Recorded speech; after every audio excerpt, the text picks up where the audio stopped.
This is a 2008 Chevy Malibu, and my regular low beam is not working on the passenger side. So it's working on the driver's side. Um, this is broken right here, so I'm thinking water might be getting in on this right here. That's loose, and then it could be getting in and shorting out that bulb. I don't think it's a fuse because the driver's side works and all the blinker works, the head beams work. The head beams are on a different bulb. This light fixture, if you can see that, it is a little bit loose, and it was tight at these bolts. So there's these grommets that it slides into. I don't know if one of them fell off, but these are tight, so it shouldn't be moving like that. So I don't know if that vibration got it to move. So I could buy a new fixture that might be letting in the water. Otherwise, a harness um, on this side.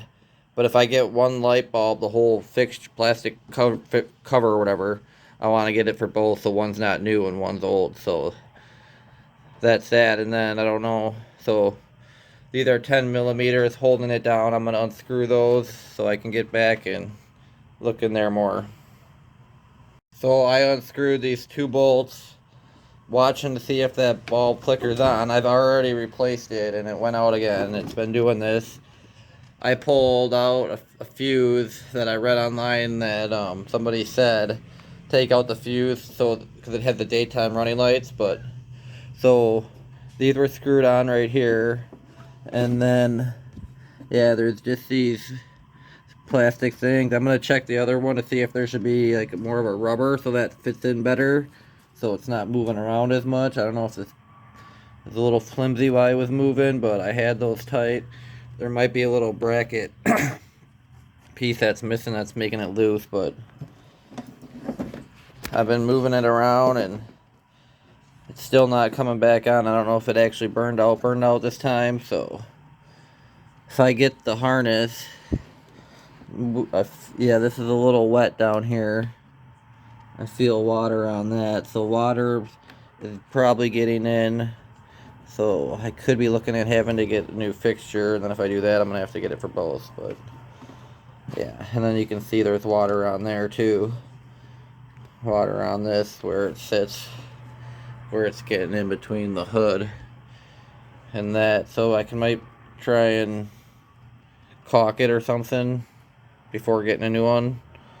That's the route I'm gonna go unless I find something noticeably here. So then it's this middle bulb here. So yeah, you want to make sure these O-rings are still on there and good, so it's not getting any water in there. And then yeah, so moving it, nothing's coming on. I'm thinking this bulb might have. So if you feel back here, well, this isn't hot because I don't think it's.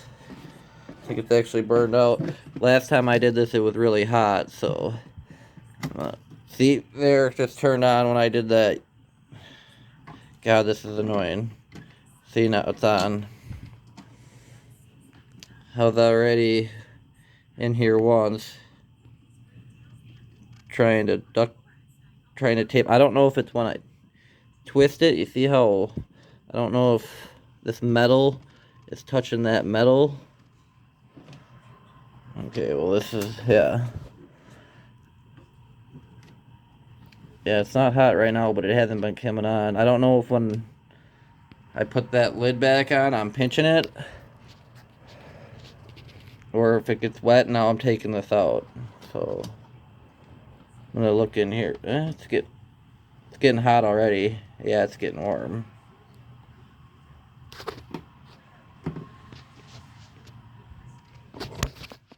This is the 2008 Chevy Malibu, the 3.5, and I was having the issue with my light coming on and off, and I changed the bulb and a new bulb, and I would touch it and it would come off. So my first thing, I thought water was getting in on the other side here, like where this is. It was open, and I think water might have been getting in, which could have shorted out this wire harness.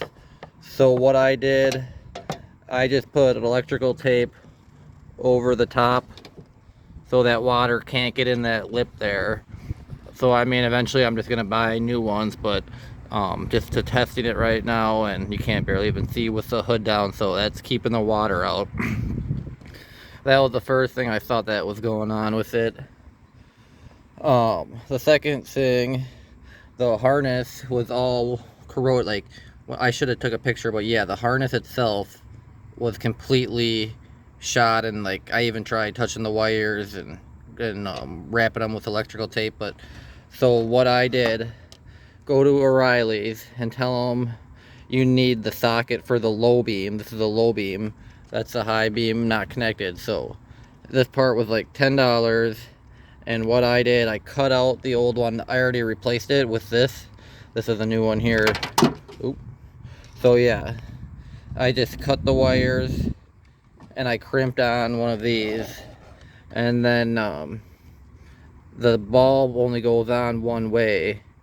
So just, yeah, so you know which wire connect to when you're hooking it up here.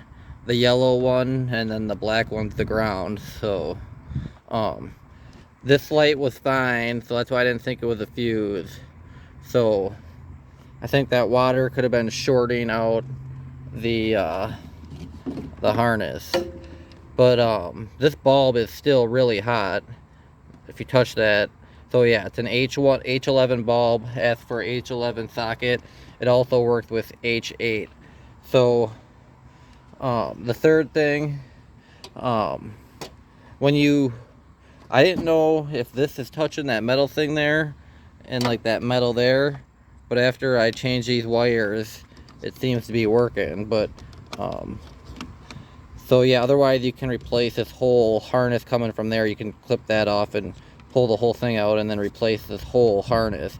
But since this one was fine and that one was fine, only this one, I just got one because it was $10 and it's $30 for this whole circuit, and then you got to take that out. So, but another thing is here, when you have this, and it's kind of hard off the, I'm just gonna, what I did is it had these like hooks right there. See that like hook? I cut it off on this side because when you have that light bulb in there and then you turn this to lock it, the way they have that bulb, it looks like this thing might have been pinching the wire, which could have been shorting it, making that, ruining that connector there. So I cut that off so that when I turn this, it doesn't pinch the wires. I'm gonna need two hands though to do that. And I'll post the pictures here of what a guy said in the comments about removing, this is fuse 30, or this is 48, and this is 38. He says to remove this fuse 48 for the daylight running lights, so it'll bypass the daylight running lights. So I might re-pull that back out because the light bulb was hot, but now that I have that socket thing, I'm thinking that guy was still right. That's still probably part of the problem.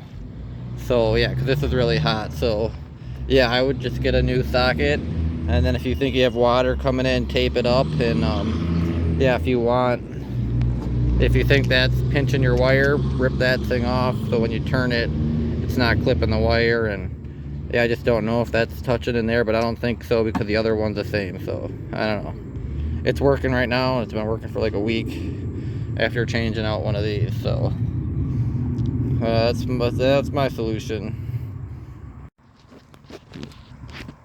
See how when you turn this bulb in, it's loose right now, and then to tighten it you got to turn it, so then the bulb comes right here, and that's that plastic clip that, see that would like that, it's got a hook on that clip. So I think this thing was pinching those wires right. It's like that wire's like right on there. So I think that thing might have been pinching it. So I just ripped this off. So then it'll, when I put it on, it'll just stop, and then this other one on the back side will hold it on. So I think that might have been pinching it off, causing a short. So then just twist that back on. And then just screw her back in. And then, yeah, I got the duct tape on there, keeping water out.